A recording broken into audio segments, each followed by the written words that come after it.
Ayun, so dito na tayo sa third part ng video natin. So ang gagamitin naman natin is yung Netlify. Okay? So required natin is GitHub account, then yung GitHub repository natin, then isang static website, then yung Netlify account. Okay?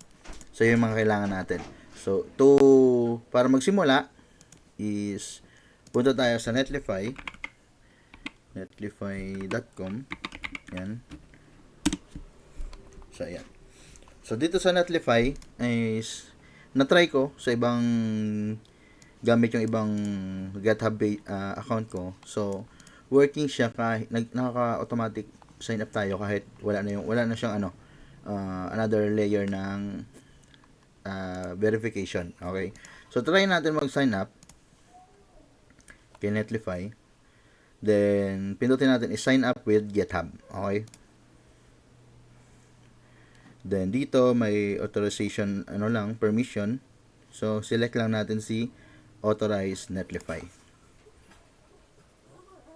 So ayan. So dito automatic tayo magre-redirect. So pag first may lalabas na ganito. So enter lang tayo. Yan. Then how are you planning to use Netlify? So lagay ko na lang school. Then what kind of site do you want to build first? So lagay natin is something else. Wait lang. So wait up na lang. Yan. So what best of your rule? So teacher na lang. Teacher. So teacher. Yan. So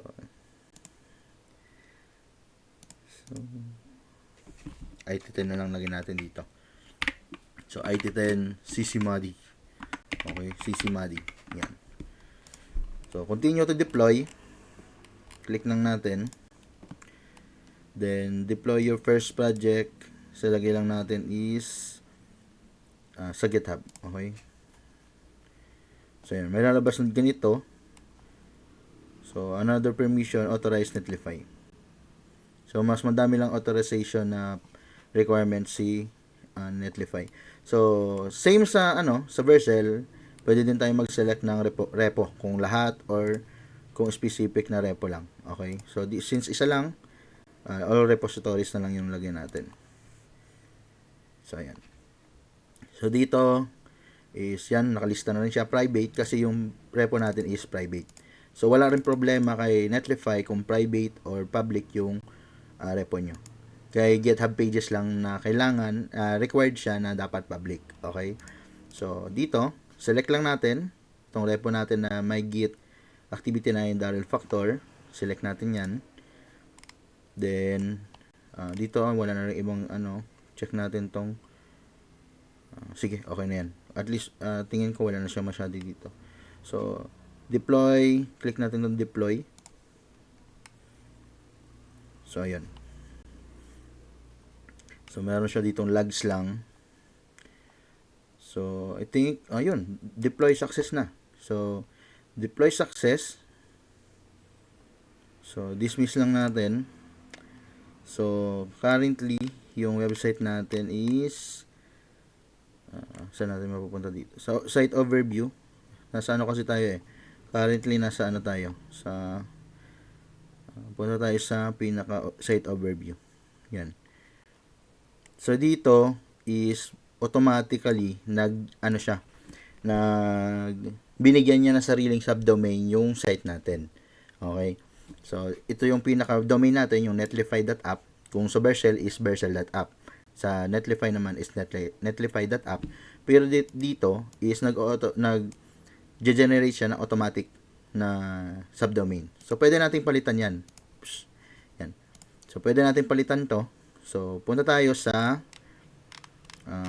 under ng site configuration. Yan. So sa under ng general to pwede nating change site name. So kung gusto natin palitan ko ng mylove daw. Mylove.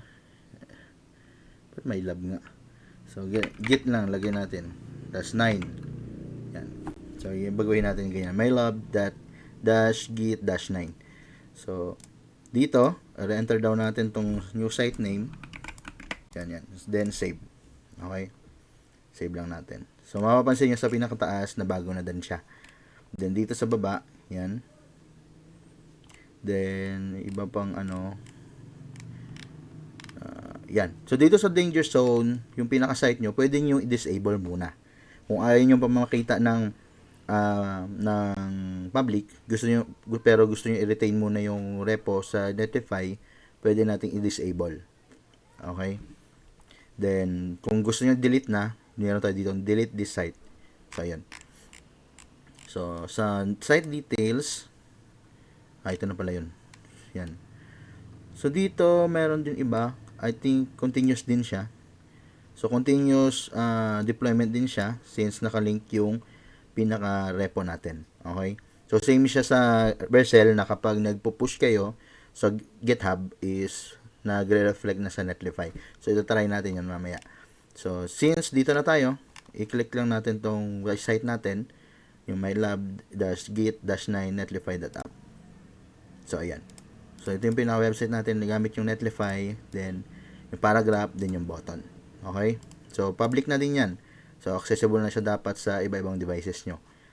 So, dito, para matest natin ito yung site overview natin. Ito pala, kung dito sa doon sa Vercel is nakita natin yung pinaka-latest commit, dito din makikita din natin. So, under siya ng production deploys. So, dito, pwede tayo mag-edit. Okay? So, lagay lang natin na let's say, lagi tayo ng another paragraph. So, hello world.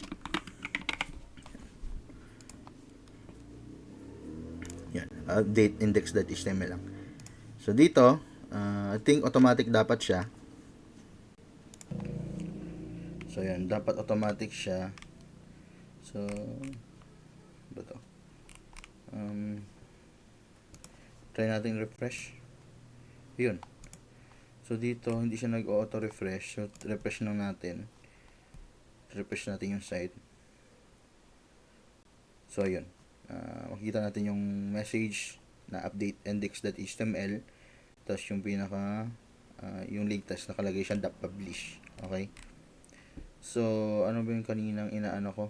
Is, ayun. Kung mapapansin nyo, is nag-e-edit ako dito sa github.com na website. Okay? Pero nabanggit ko naman sa guidelines na doon sa guide na PDF guide na pinrovide ko na pag gumamit kayo nito, make sure pag gumamit kayo nito is possible na magkaroon kayo ng deduction, which is 50% deduction. Okay? Kasi dito is i-edit nyo lang, then commit, then automatic na de-deploy na siya. Okay? So, para maiwasan natin yon na direct kayo dito mag-edit, ang ginawa ko is nag-required ako ng screenshots. So, every commit, every push nyo is dapat may, commit at push nyo is dapat may screenshot. Okay? So, yun yung provide natin. Ayan. So, ito na. So, kompleto na. Natapos na natin yung GitHub pages, yung Vercel, then yung itong sa Netlify. Okay? So, kung pupunta tayo doon sa pupunta tayo doon sa hindi. Saan ba yun? Vercel. Pupunta tayo sa Vercel.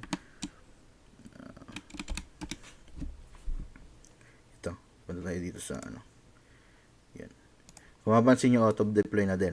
Nasama na yung hello world. So, Then dito, okay, pages is, wait. Bakit napunta na dun? Wait. Kasi pala ako. Naka-private. So, change natin to public. Okay? Public. Yan. Yan. Get sa pages. Dapat ulit kung pag nag-private ako, nawawala yung URL natin. So, dapat para hindi. Okay. So, kailangan ko mag-set ulit para magkaroon ulit siya ng, ng link. Okay. So, yan. So, meron tayong Netlify, Vercel. Then, dito, isantayin natin. So, refresh natin. Wala pa. So, antayin lang natin. Ayun. So, pag click natin to, so, ayan.